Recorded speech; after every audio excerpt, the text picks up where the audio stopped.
I'm Maureen A. I'm a massage therapist, nationally certified with the National Certification Board and licensed in Denver, and I have a master's in spinal reflex therapy. So my company is Maureen Moon Massage Therapy and Spinal Reflex Therapy. Well, in the field of massage, I started studying it in 1980. But prior to that, I was a music major. I was going to be a classical guitarist and music theory teacher because I love math. It's just who I am. And then my sister and I received a massage from a woman that was dating a drummer in a band where we worked at the top of the Pfister Hotel that looked all around Lake Michigan. Beautiful. People would come in there and say, "What ocean is that?" I go, "Do you know where you are? It's a Great Lake. It's Great Lake, Michigan." And we had a massage from her and said, "Oh, let's study this so we could help each other get through music school." And we were runners and swimmers and very active. Well, in massage therapy, I went through a 1,300-hour training at the Western Suburban YMCA in Milwaukee. And that was in the 80s. So women only massage women and men only massage men. We had to wear all white. We had to have keyholes and a window in any room that we operated to make sure we weren't practicing prostitution, which was developed by, back then, the Italian mafia. Now the Thai mafia has taken over it. So when you see the word massage parlor and a red light going on for 24 hours, avoid that place. I'm a strict, very together massage therapist. And so my training was 1,300 hours.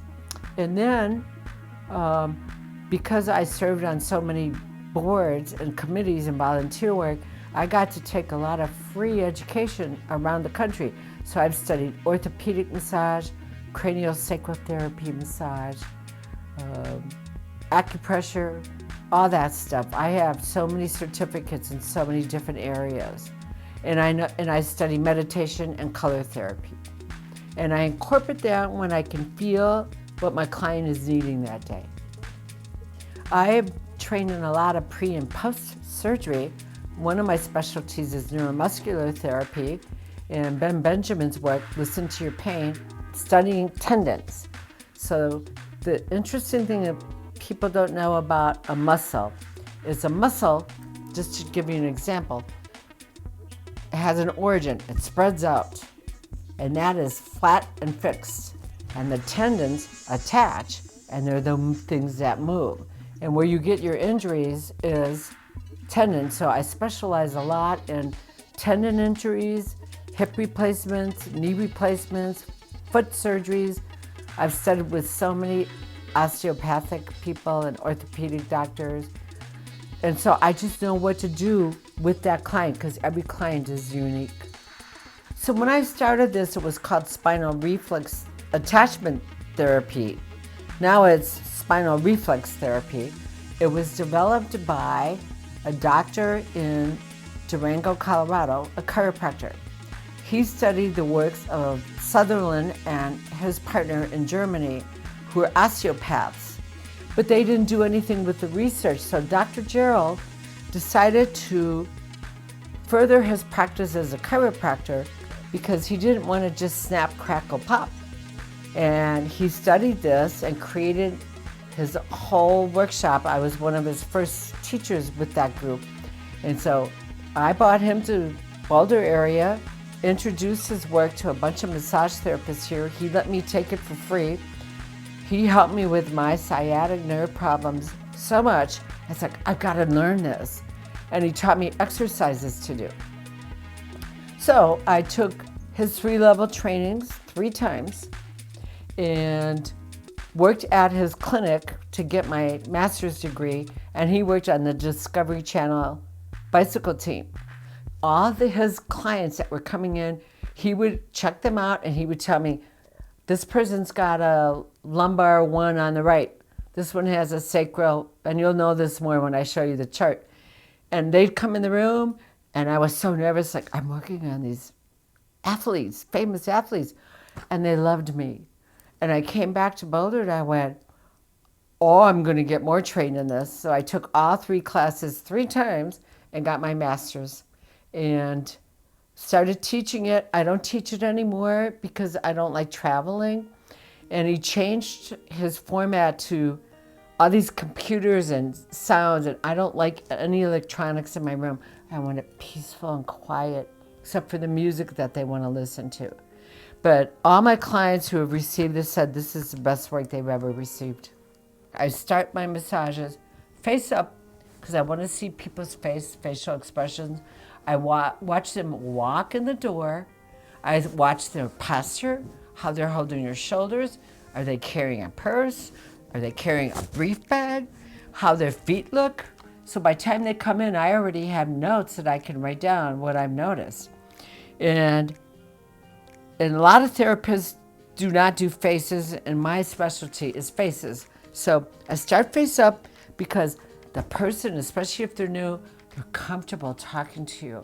You can see expressions in their eyes. I do all this PNF stretching, which is really cool. It's proprioceptive facilitation using opposing muscles. I can tell what's going on in the back. I can see what's going on in their facial expressions. And I'm psychic part what, and I'll go, whoa, what's going on in your lumbar? And they go, how do you know? I went, oh, from a point I touched on your face.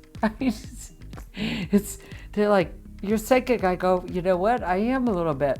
And so I start face up, and then I do the arms. I do special stretches and work the lumbar region from there.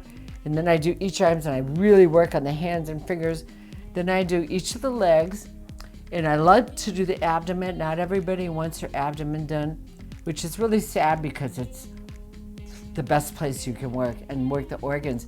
And the ears, I have one client who doesn't like ears. I'm like, you're missing out on one of the best parts of your body. There's over 426 acupressure points on each ear if you combine the Chinese, Tibetan, and Japanese acupuncture. And I go to a Tibetan one now. She taught me so much about the ears. And then I turn them over. I do the PNF stretching on their legs. I do their legs. I do a lot of work on their feet. Then I do the spinal reflex therapy. Then I massage the back. By the time I get to the back, they're so relaxed. I have studied kinesiology and tendonitis with Ben Benjamin, really good, and taught kinesiology for 21 years. So when I'm with a client, I sense their needs, and once I get to know them, I'll say, how would you feel like color therapy and chakra therapy today and some deep breathing exercises? Oh yeah, that sounds great. What else do you have in your pocket? I go, how about ending with some craniosacral movements, which is a really interesting class that I've taken. And I'm intuitive, and I can tell what they need that day. Do they need to talk? Do they just need to shh? Then I wanted to go on my own because I don't like factory work. That's what it felt like to me. And my clients, my husband is the one who said, Maureen, work out of the house. You're too smart to be working at these clubs. And I started my business out of my home. And I can work with them for 2 to 3 hours if I need to. The clients who I had that are very wealthy, who gave me all this furniture in my house while we traded, they had, and I've been massaging him, he was my second client ever, and handsome man, he dated lots of women, and I kept going, why doesn't he have a girlfriend? And he finally met this wonderful lady and married her, and I went to their house and massaged mom and dad and the baby in the belly, and when their baby was due in Denver, they called me, paid me extra money to go down to the hospital in Denver. I can't think of the name of the hospital. And they had a private room, and they wanted mom to get a massage. And when the dad brought in the baby, the little baby heard my voice and stuck out its foot right into my hand. I started crying and knew my voice.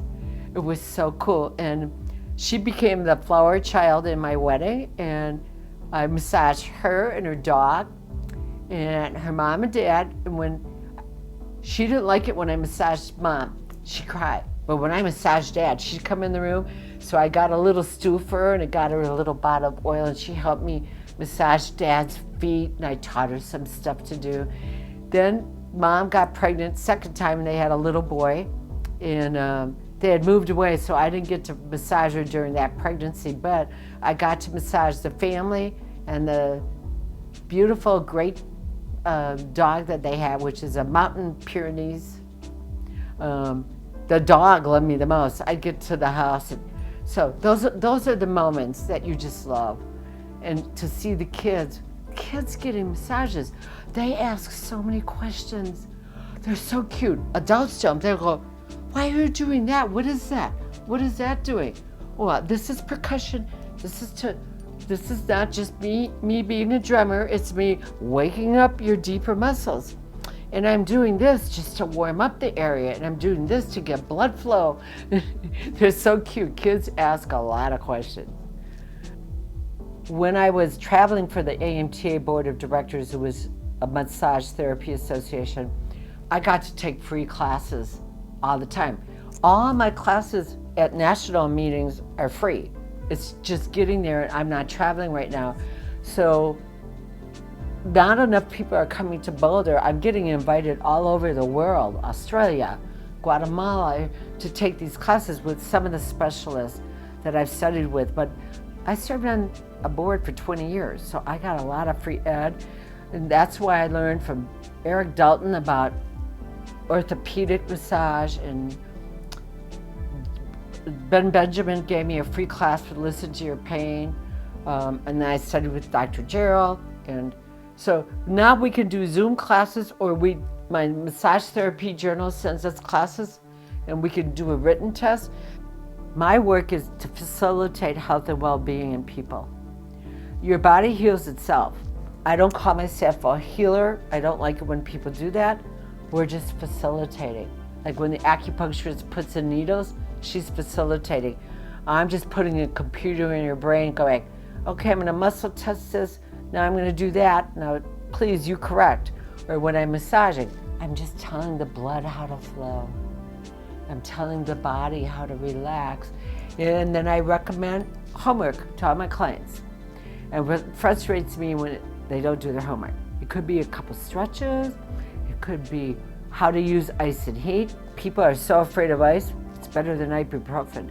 So when they don't do their homework, I scold them. I never knew I was going to be a president of an association, much less serve in all the committees that I served on. I have awards all over the house. I have, sports massage team achiever in 2 membership clubs, best membership chair, and then I got the President's Award the year after I got out of the association. I served on the foundation board for 16 years. I sat with all these intelligent people going, what am I doing here? And I was making decisions with all these doctors and research scientists going, wow, I have more to offer than I really know. Massage teaches you how to respect your own body. And I'm going to be honest about this. Men don't complain that much about their weight or about stuff. Women come over and they're beautiful and they're like, look at my tummy, or look at this, and I'm like, look at your beautiful hair. Look at your beautiful eyes. Look at your beautiful skin. Why don't you look at what you like about your body, and if what you don't like, do something about it. Don't complain to me. So, and I massaged some really beautiful people, so it made me realize maybe I have a little belly. Who cares? Maybe I have big knees and tiny wrists and ankles. Who cares? We're all built uniquely, and we should respect that. Look, I still have pretty hair. It's half the size it was before my surgeries, but hey, it came back. And so recognize that. Recognize your eyes and the things that you can do.